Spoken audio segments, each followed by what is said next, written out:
Bom dia. Mais um capítulo da Covid-19. A Organização Mundial da Saúde deixa em alerta o planeta. As mudanças climáticas já representam a maior ameaça ao bem-estar mundial. A aceleração do desmatamento a partir da Covid-19. O aumento das emissões de gases que provocam o efeito estufa. COP26. Metas da ONU para limitar as ações climáticas. Pandemia e meio ambiente. São impactos momentâneos ou nova normalidade? Bullseye.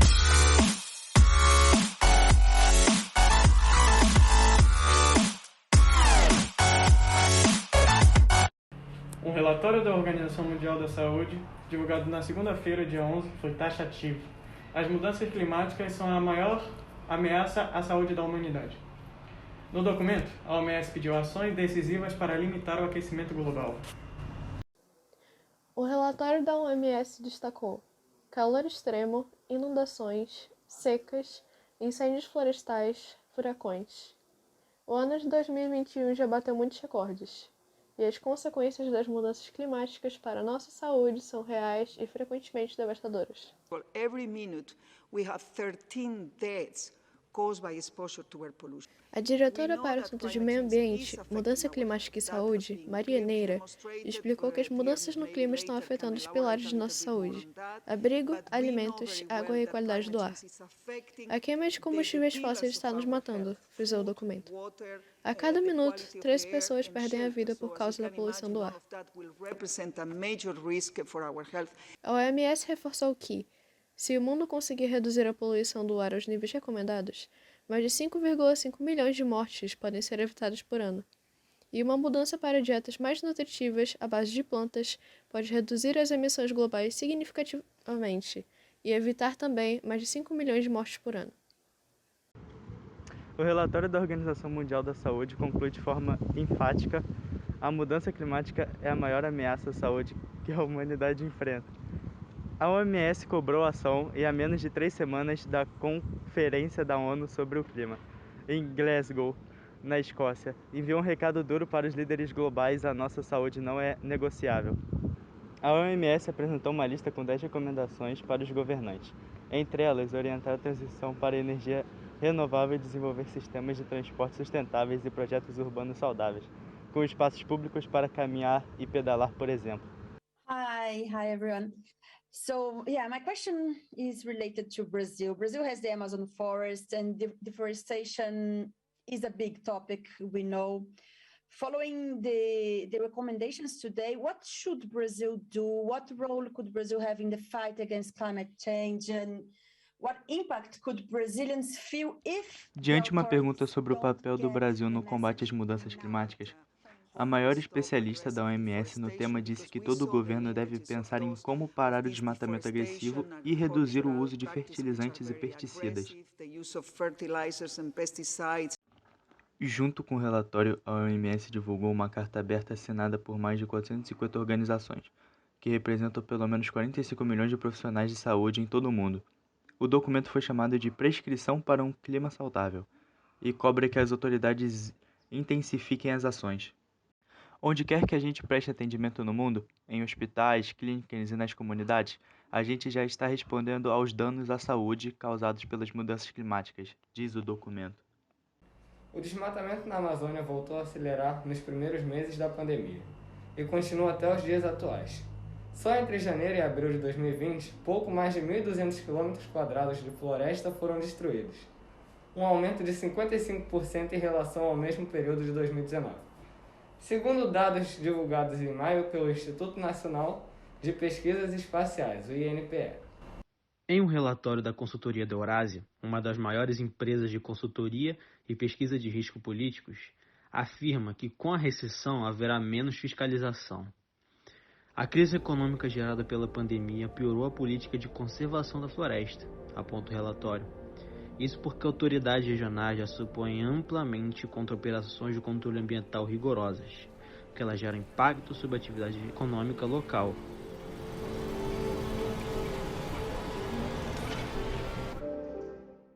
Com a recessão, haverá mais pressão local contra as operações de controle ambiental, o que pode ser muito negativo se as atividades de desmatamento em larga escala permanecerem ativas. afirma a consultoria.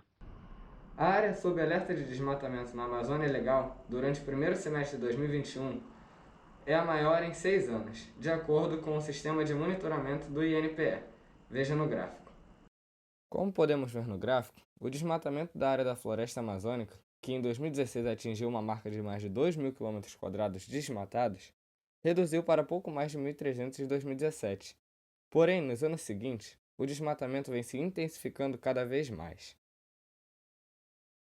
Ambientes ricos em biodiversidade, com muitas espécies de plantas, animais, fungos e bactérias, também abrigam muitos tipos de vírus. A Amazônia, por exemplo, é considerada a região com maior diversidade e abundância desses agentes infecciosos do mundo. A destruição das florestas aumenta o risco de seres humanos entrarem em contato com animais hospedeiros de agentes infecciosos, que podem causar doenças ainda sem tratamentos específicos. Vírus emergentes. Ciclo zoonótico.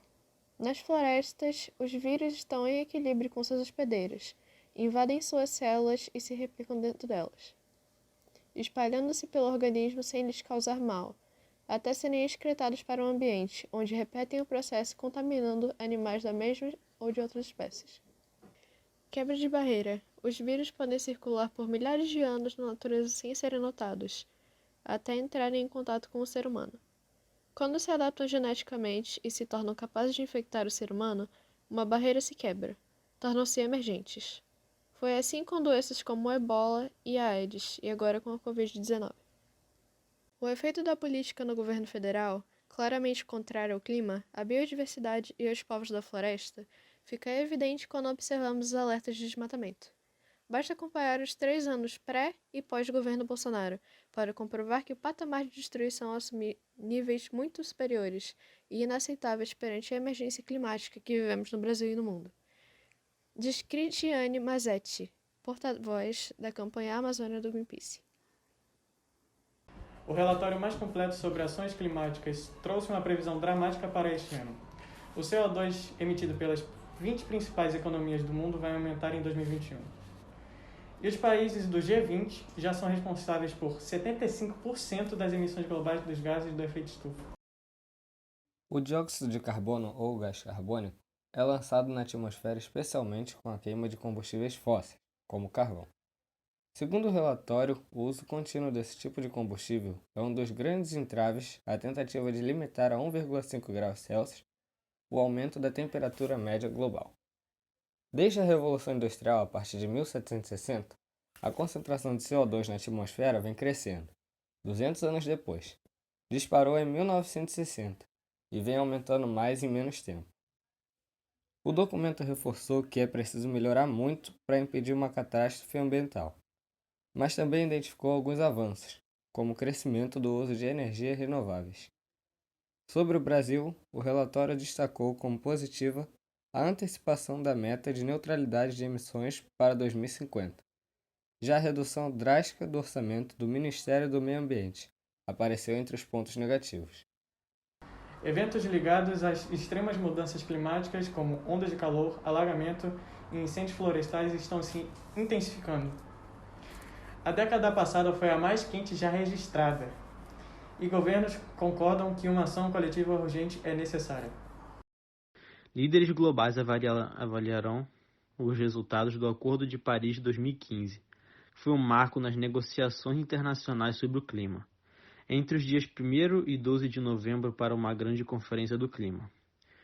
Esse acordo foi o passo mais importante já se dado pelos países na tentativa de limitar as mudanças climáticas.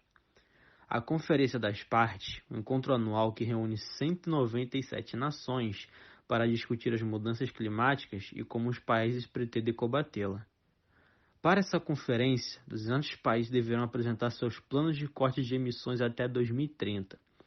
Todos eles concordaram em 2015 em promover mudanças para manter o aquecimento global bem abaixo de 2 graus Celsius acima dos níveis pré-industriais e tentar atingir 1,5 graus Celsius para evitar uma catástrofe climática. A maioria dos países vai submeter seus planos de redução de emissões antes do início da conferência. Veremos se o mundo está no caminho certo para o alcançamento do Acordo de Paris. Mas, durante as semanas da COP26, são esperados novos anúncios de medidas. Porém, o blog do Greenpeace, uma das maiores organizações voltadas à proteção da Amazônia, aponta que no Brasil, mais de 40% das emissões desses gases são provenientes do desmatamento. E até o momento, após quase 3 anos de governo, ainda não existem ações em práticas ou políticas públicas robustas que sejam capazes de reverter os altos níveis de desmatamento. O que existe, por ora, são propostas que levam ao efeito contrário, ou seja, mais desmatamento. Exemplo disso são as alterações propostas na lei, caminhando rapidamente no Congresso para acabar com o licenciamento ambiental, abrir terras indígenas para exploração e inviabilizar a demarcação ainda pendente em muitos territórios, bem como a legislação da grilagem em terras públicas. Opa, estamos aqui diretamente da Praça da Zefa, exatamente meio-dia 12 aqui. Estaremos tentando entrevistar algumas pessoas para saber a relação entre o Covid e o meio social e como isso afetou a vida deles, e vamos entrevistar algumas pessoas. Tentaremos achar algum elemento que nos aguarde. Esse cara aqui, ó. Ô, meu senhor. Opa! Tá malhando aí, cara? Tô malhando aqui. Aqui estamos aqui com Douglas.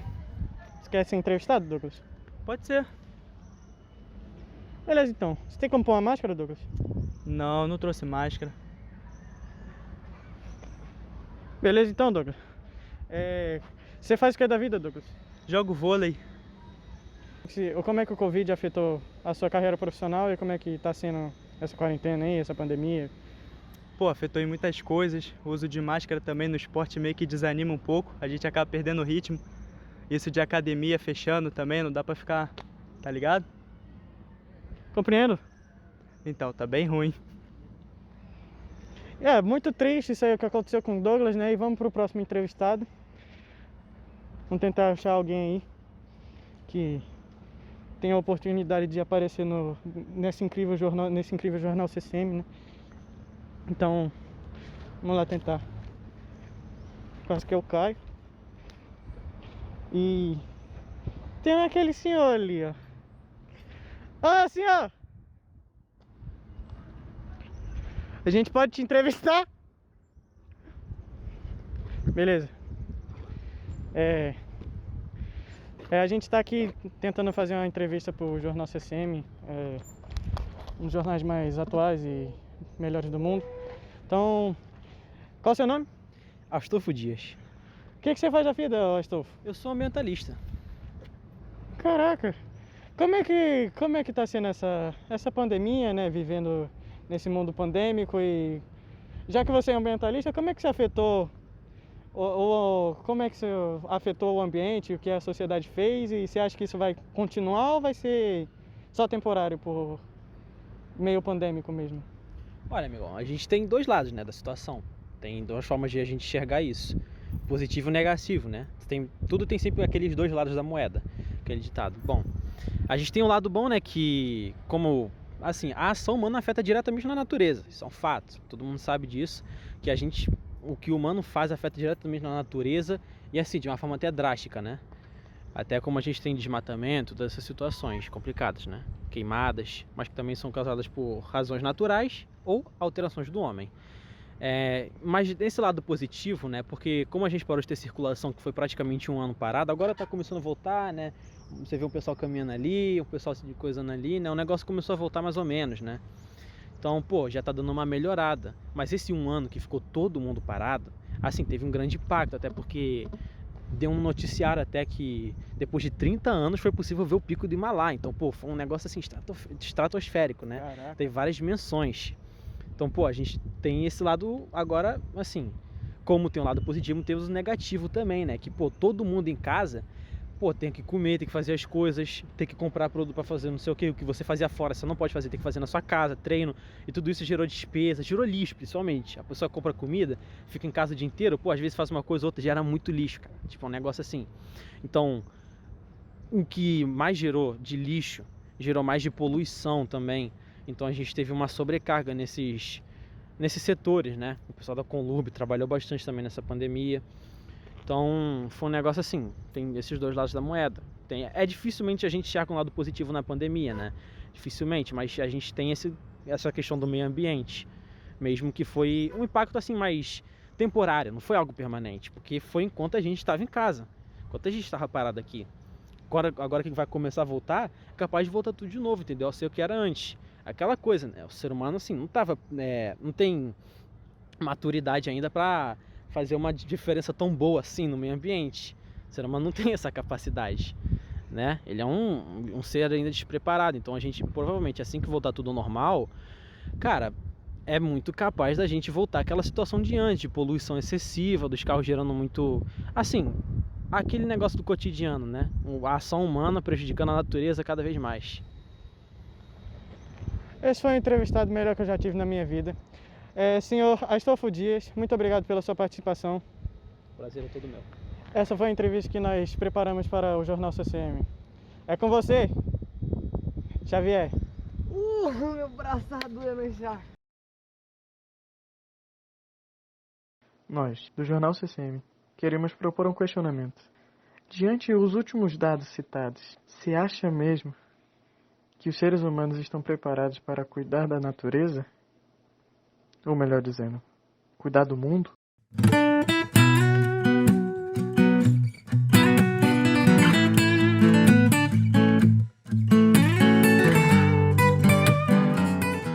Para o filósofo alemão Peter Sloterdijk, os seres humanos não estão preparados para proteger a natureza, em nenhum sentido. Porque toda a nossa história como espécie, nossa convicção mais profunda sempre foi a de que somos nós quem devemos ser protegidos por ela. E não estamos realmente preparados para essa inversão. Assim como um bebê não pode carregar sua mãe, os seres humanos não estão preparados ou não são capazes de carregar a natureza. Eles precisam aprender a lidar com essa imensidão. Isso é um grande desafio, porque não existe mais a desculpa clássica de que somos muito pequenos para lidar com essas imensidades.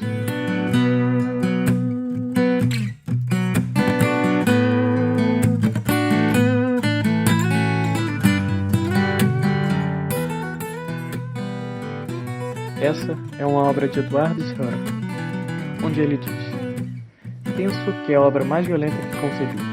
Expor uma árvore aleijada, sangrando, com motosserras enfiadas no seu corpo, diz muito sobre o momento atual. O Brasil, que leva uma árvore no próprio nome, não merece essa grandeza. Nós, brasileiros, estamos omissos à destruição do nosso bem mais precioso, as riquezas naturais. Explica-se para.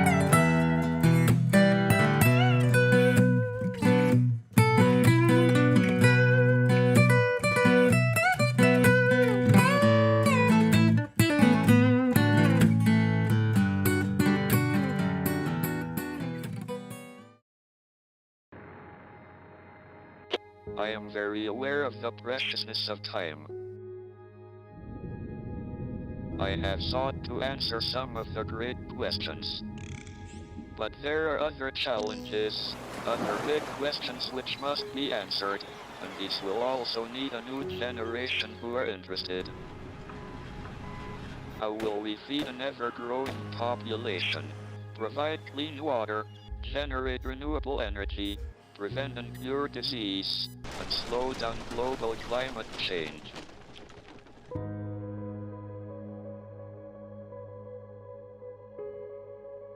When we see the Earth from space, we see the unity, and not the divisions.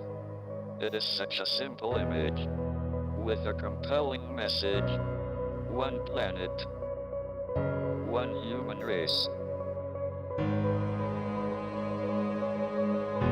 We are here together, and we need to live together, with tolerance and respect.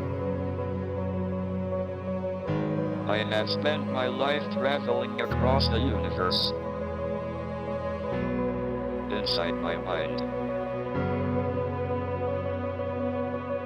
But it would be an empty universe indeed, if it were not for the people I love, and who love me. We are all time travelers, journeying together into the future. But let us work together to make that future a place we want to visit. It can be done.